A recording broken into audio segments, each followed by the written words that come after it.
My name is Sloane Devereaux, and the last thing I expected on a Tuesday morning in October was for a second-grade teacher to crack open the ugliest secret my marriage had been hiding. I had blood on my hands. Not literally, but the kind that doesn't wash off. The kind that comes from knowing something was wrong and choosing the crystal champagne flute over the confrontation. I was 34 years old, living in a 16-room colonial in Briar Hollow, Connecticut, the kind of neighborhood where the HOA newsletters have a section called Community Beautification, and every garage holds at least one car that costs more than most people's mortgages. I wore silk blouses on school drop-off days. I had a personal trainer named Dex who came to the house 3 mornings a week. I had a husband named Trenton who smelled like cedar and success and had a jaw so sharp it could have been cut from the same granite as our kitchen countertops. I had a daughter named Lily who had stopped talking to me. Not completely, not in the dramatic way where a child screams, "I hate you," and slams a door. Lily was 7. She was quiet about it, the way she went quiet about everything uncomfortable. She would answer my questions with single words. She would hug me like she was practicing hugging rather than actually doing it. She had her father's blue eyes and my dark hair, and a laugh that used to fill every room she walked into, and somewhere between the summer and the fall, that laugh had gone somewhere I couldn't find it. I told myself she was adjusting.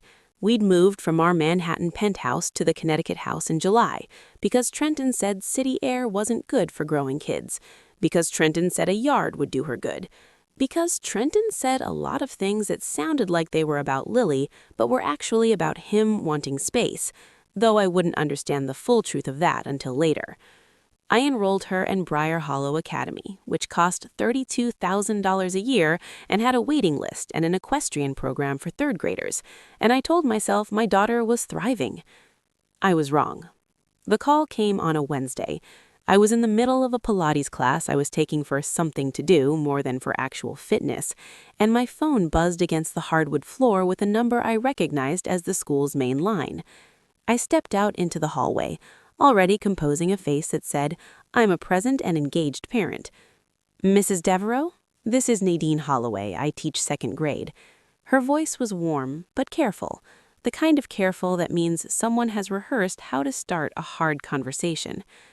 I was hoping we could find a time to talk about Lily. Not urgent, she's not in any trouble, but I've noticed something, and I think it's worth a conversation. "Of course," I said, and my stomach dropped 6 floors. I met Nadine Holloway that Friday during her planning period. She was maybe 40, with reading glasses pushed up onto her forehead and a cardigan that had a small coffee stain near the second button that she either hadn't noticed or had decided not to care about. I liked her immediately because she looked at me without the polished deference I usually got from people who knew what Trenton's name was worth in certain circles. She looked at me like I was just a mother. "Lily is a sweet kid," she started, and then she slid something across the table. It was a... Here's what I did not do. I did not go home and confront Trenton that night. I did not throw things or cry in the kitchen or make the mistake of letting him see that I knew. I have never been the kind of woman who leads with emotion when the stakes are high. I grew up watching my mother lead with emotion, and I watched her lose, repeatedly, at everything that mattered. My mother cried when she found out my father was hiding money. She screamed. She threw a ceramic bowl that had been a wedding gift. And then my father's lawyer used her emotional instability against her in the divorce, and she walked away from a 20-year marriage with barely enough to rent a 2-bedroom in Jersey. I took notes. And here's what people who've never been poor and then rich don't understand about women like me. We know exactly what we have because we remember exactly what it was like to have nothing. I had grown up in a 3-bedroom ranch house in Akron, Ohio, where my mother clipped coupons on Sunday evenings at the kitchen table, and my father drove a route truck for a snack food company, and the word investment was not part of our family vocabulary. I had gotten out through sheer refusal. Scholarships, waitressing, a business degree from a school that wasn't Ivy, but was full of people who worked like they had something to prove, which I did. I had built myself into someone who belonged in Trenton Devereaux's world before I ever met him, which was the part of the story he'd never fully credited. He had always, on some level, believed he had found me, rather than that I had arrived. That belief was his most expensive mistake. What I did instead? I kissed my daughter's hair that night while she was reading in bed, and I said, "Baby, you know you can always draw me anything, right? And I'll always want to see it." She looked up at me with those blue eyes, and something flickered behind them. Relief, maybe, or the beginning of it. And she said, "Okay, Mama." 2 words, but they were real. Then I went to my home office, locked the door, and I started making calls. The first was to a private investigator named Garrett Cole, who had been recommended to me 3 years ago by a friend going through her own particular kind of marital unraveling. I'd kept his number in my phone under GC Consulting, in the way you keep certain things, a fire extinguisher, a flashlight, a will, that you hope you'll never need. I told him what I needed. He told me his rate. I didn't flinch. The second call was to my attorney, a woman named Petra Vane, who worked out of a glass tower in Midtown and had a reputation in certain circles for being, as one of her former opponents once said, surgically precise and emotionally undetectable. I had retained her 2 years ago for a contract dispute and kept her on the books because I believe in infrastructure. I told her I might need to revisit our arrangement. She said she'd have her paralegal send over the updated retainer by morning. What I didn't tell Petra yet, what I was still processing alone in that home office with the locked door, was the specific texture of the betrayal. 14 months. I kept coming back to that number the way your tongue finds a sore tooth. 14 months, which meant Trenton had been sustaining this other life through the months when Lily had her tonsils out and he'd sat in the hospital waiting room looking concerned. Through the months when I'd organized his mother's 75th birthday party and hand-addressed 62 envelopes and chosen every flower arrangement and every appetizer and stood in their family home receiving compliments about what a thoughtful daughter-in-law I was. Through every dinner party I had orchestrated, every relationship I had tended on his behalf, every morning I had woken up in that 16-room house and managed the invisible labor of a life that looked like his but ran on mine. 14 months. I had been running his life and building his second one simultaneously without knowing it. The rage, when it finally came, was clean. Not the hot, wet kind that makes you do things you regret. It was cold and precise, and it sat in the center of my chest like a compass needle, pointing in exactly one direction: forward. The third call I didn't make. The third call would have been to my best friend Claudette, who lived 3 houses down in Briar Hollow, and who had, I was beginning to suspect, known about this before I did. I put the phone down instead. I looked out the window at the manicured lawn and the 3-car garage and the perfectly spaced oak trees that cost $11,000 to plant, and I thought about the drawings, about my daughter eating alone every day, watching the world happen without her, drawing the things she'd. I thought Lily saw it. My 7-year-old, who no one at that school knew yet, who sat alone at a lunch table drawing pictures of her loneliness and her evidence. She had seen the whole truth of it and carried it quietly, the way she'd learned to carry everything, from watching me. That broke something open in my chest, not for myself, for her, for the fact that my daughter was already learning to swallow the things that hurt. I made a decision, sitting at that window in the dark. I was going to dismantle Trenton Devereaux so thoroughly and so quietly that when the moment came, he wouldn't even see the floor disappear from under him. Garrett came back to me within 9 days. 9 days during which I served dinner and asked about Trenton's work trips and laughed at his jokes and refilled his wine glass with the practiced ease of a woman who has made an art form of being present without being seen. The woman's name was Farah Linwood, 31 years old, marketing consultant, lived in a loft in South Norwalk that, and this is the part that made something cold and final settle behind my sternum, Trenton was paying for, had been paying for 14 months, through a holding company he had set up 18 months ago that I had no knowledge of and whose sole purpose, as far as Garrett could determine, was to process payments for rent, dining, gifts, and 2 international trips, one to Lisbon and one to a resort in the Maldives. 14 months. Lily and I had still been in Manhattan 14 months ago.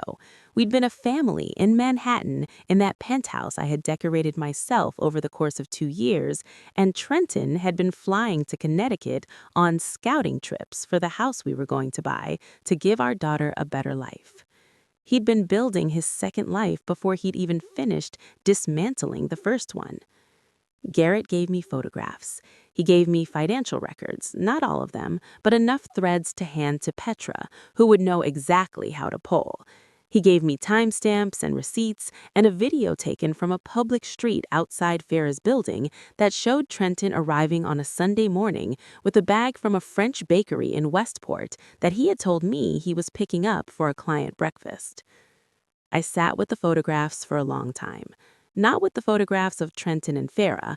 I put those aside quickly, not from squeamishness, but from efficiency. I had seen enough. What I sat with was one photograph that Garrett included almost as an afterthought, a long lens shot of Farah Linwood outside her building on a Tuesday afternoon, carrying groceries, talking on her phone, looking like a normal person living her life. She was pretty in the unremarkable way that pretty people in their early 30s are, before the years start making your face interesting. She was wearing good boots. She had no idea the photograph was being taken. I looked at her for a long time. She was not the enemy. I knew that, intellectually. Trenton had told her a story, too. Some version of the same story he'd told Claudette. "I don't want alimony," I told her. "I want equity. I want the firm." There was a beat of silence. Then, "Give me 60 days. The other thing I needed to understand was the holding company. Garrett had given me threads. Petra's forensic accountant pulled the whole sweater. The holding company, named with almost impressive audacity Lynn Holdings, which were Farah Linwood's initials, had been funded through a series of transactions that Trenton had run through 2 subsidiary accounts attached to the firm, which meant he had used investor funds, even indirectly, to subsidize his affair, which meant this was no longer just a divorce matter. This had other dimensions, sharper ones. Petra explained these dimensions to me in her particular, measured way. "You have options," she said, "that extend beyond family court." "I know," I said. "I want to use all of them." She paused. "You're sure about this? Once we move in this direction—" "Nadine," I said, "the teacher who called me." "Yes?" She showed me drawings my daughter made. Lily drew herself sitting alone at a lunch table every single day for a month. She drew her father with another woman and labeled it Daddy and the Lady. She's 7 years old, and she has been carrying the knowledge that something is wrong in our family, not because I told her, not because anyone told her, but because children feel the fault lines before they can name them. I paused. Yes, I'm sure. I want to tell you about Claudette, because she matters to this story more than I was ready to accept. Claudette Beaumont had been my closest friend in Briar Hollow from almost the day we'd moved in. She was the one who came over with a bottle of Sancerre on our second night in the house, before we'd even fully unpacked, and told me everything I needed to know about the neighborhood in the precise, hilarious shorthand of a woman who has been watching people from behind her kitchen window for years. She was. But I want to be honest about something, because this story deserves honesty. Sitting in that car in that garage, what I felt was not entirely righteous. There was grief in it too.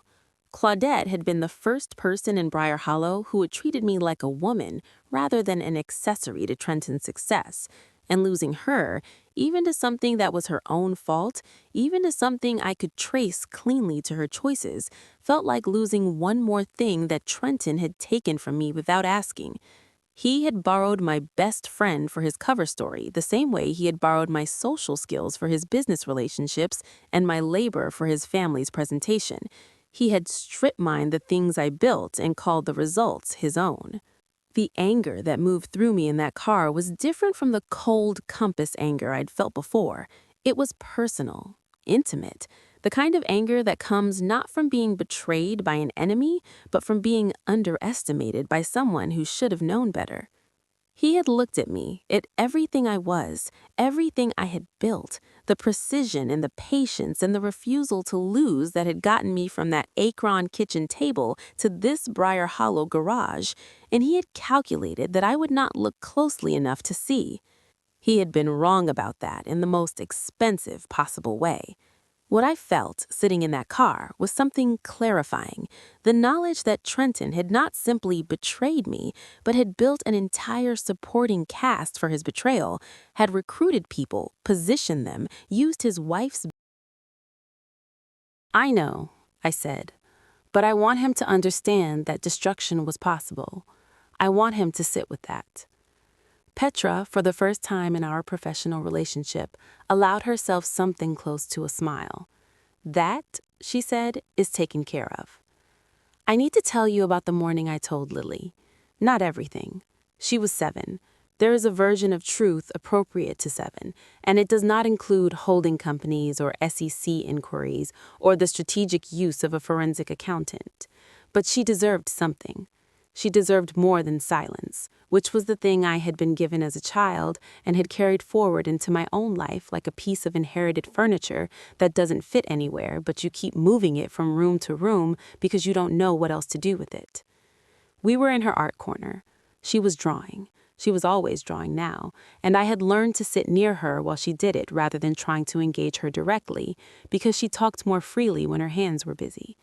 There was a drawing on the table in front of her, a house with a garden and 2 figures standing in the garden, a woman with dark hair and a small girl with pigtails. "Who's that?" I asked. "Us," she said. "Just us. No third figure. No yellow-haired daddy in the picture." "Baby," I said, "I need you to know something. Things with me and Daddy are going to be changing, and I know changes can be really scary, but I want you to hear it from me, okay? You're the most important person in my whole life. You are the whole garden in that picture. Everything I do is about making sure you have the best, most honest, most real version of your life, okay?" She looked at me for a long time. 7-year-old eyes are something else. They haven't learned yet to disguise their intelligence, and Lily's intelligence was considerable. She had always seen more than I gave her credit for. "I know, Mama," she said. "I also talked to your school," I said, "to Mrs. Holloway, about lunch." Something shifted in her face. Not defensiveness, relief. The relief of being seen. "She noticed," I said. "She asked me if I wanted to be a helper in the art room during lunch sometimes," Lily said. "And I said yes. And there are 2 other girls who go, and one of them has the same colored pencils as me." I sat very still. "Her name is Bea," Lily said, already back to drawing. "She's good at horses." I looked at my daughter, drawing her little house with her little garden with just the 2 of us in it, and I thought, Nadine Holloway saw what I had been too busy being elegant to see.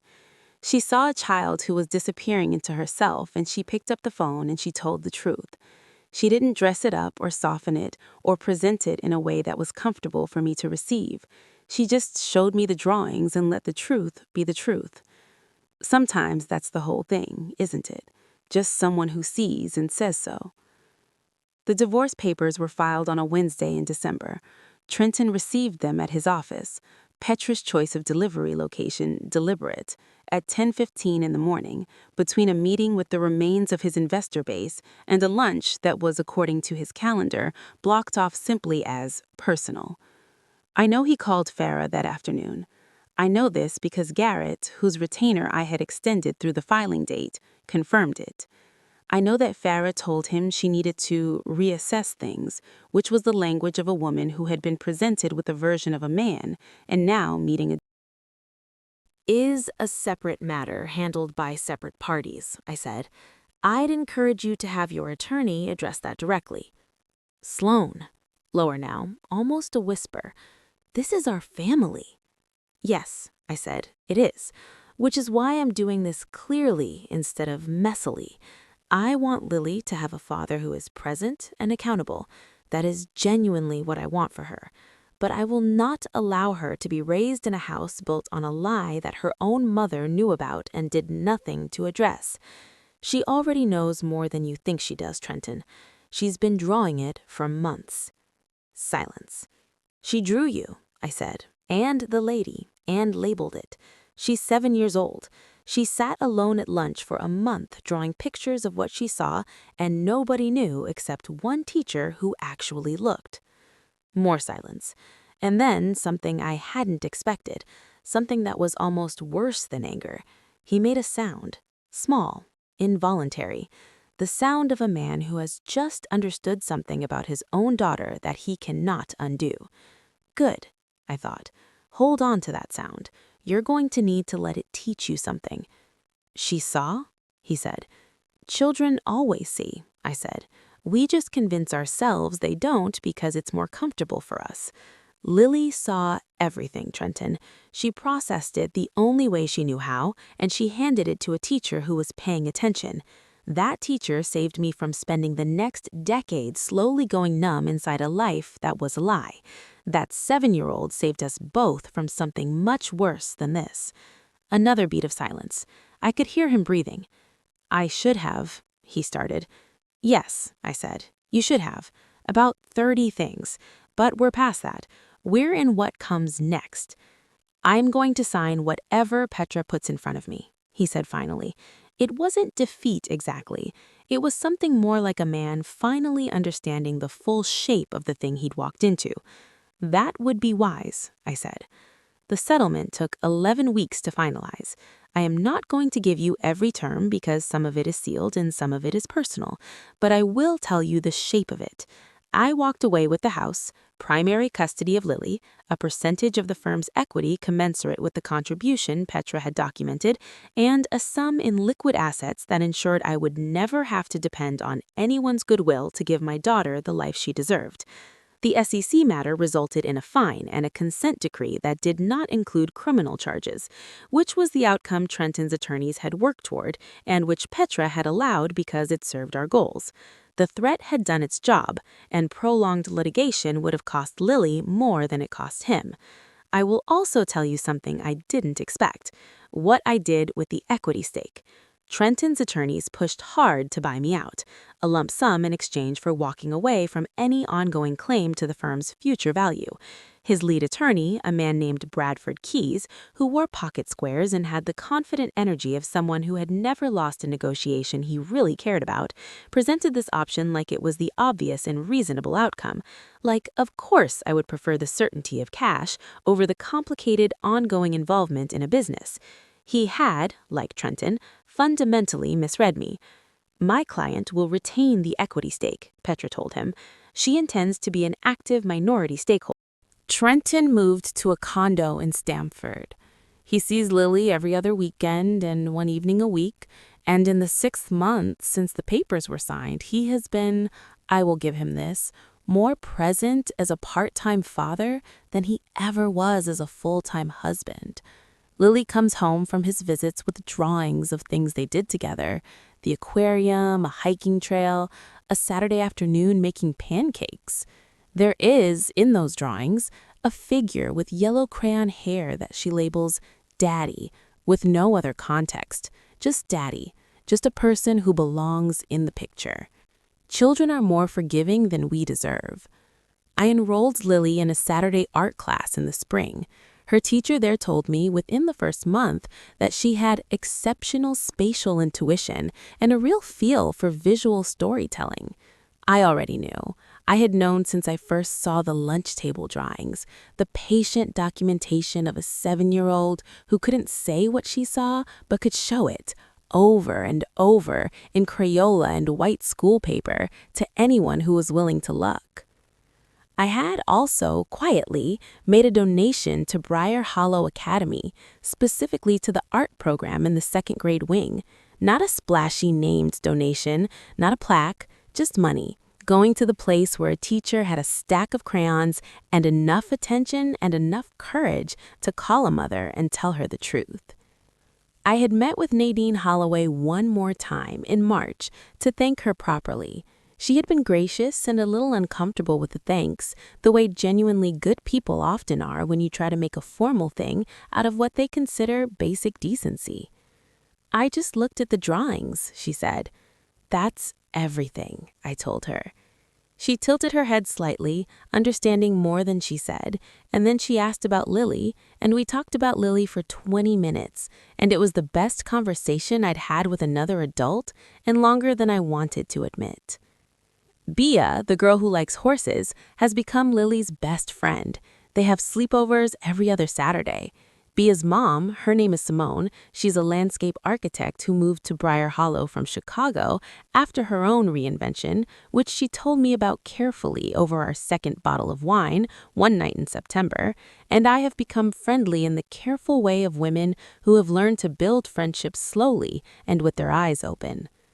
Sometimes we sit on my back porch with wine while the girls draw horses at the kitchen table, and I think, this is what I built when I burned the rest of it down. This quiet, this actual life, the life where the things on the surfaces are the same as the things underneath. I saw Claudette once, after everything, in the parking lot of the grocery store in March when the snow was finally going away.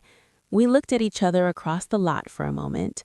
She had dark circles under her eyes, and she looks like someone who had spent the winter examining herself, which I suspect she had. I did not go to her. I was not there yet. But I nodded, small, across the asphalt. She nodded back. We are not well. There is a drawing Lily made in April that hangs on the refrigerator now, held up by a magnet shaped like a sunflower that she picked out herself at a craft fair. It is, like all her best work, a lunch table, but this one is different. Every seat is filled. There are children of various crayon colors and sizes, and in the middle of the table, not at the end, not at the edge, in the middle, is a small, dark-haired figure with two pigtails. She is laughing. You can tell she is laughing because Lily has drawn a little zigzag near her mouth, the way children do to indicate sound, to indicate noise, to indicate the opposite of silence. Beside her is another girl with brown crayon hair and a drawing of a horse on the paper in front of her. They are sitting with their heads close together. I look at this drawing every morning when I come into the kitchen.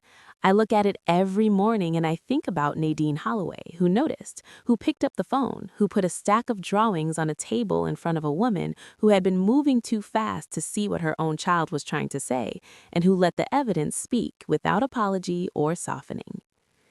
I think about the version of me who might have gone on not knowing, who might have refilled Trenton's wine glass for another year, 2 years, 5 years, maintaining the performance, teaching my daughter, by example, by terrible and visible example, that this is what a woman does when she suspects the foundation is rotting. She decorates the surfaces and she doesn't look down.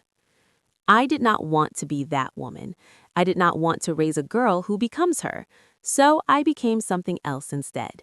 I became the person who looked at the drawings and followed where they pointed, all the way to the end, all the way through the ugly middle of it, all the way to here, this kitchen, this refrigerator, this laughing stick figure surrounded by color. My name is Sloan Devereaux. I am 34 years old. I live in a house I own outright in a neighborhood that used to feel like a costume and now slowly is starting to feel like mine. My daughter can draw anything she wants, and I will always, always look.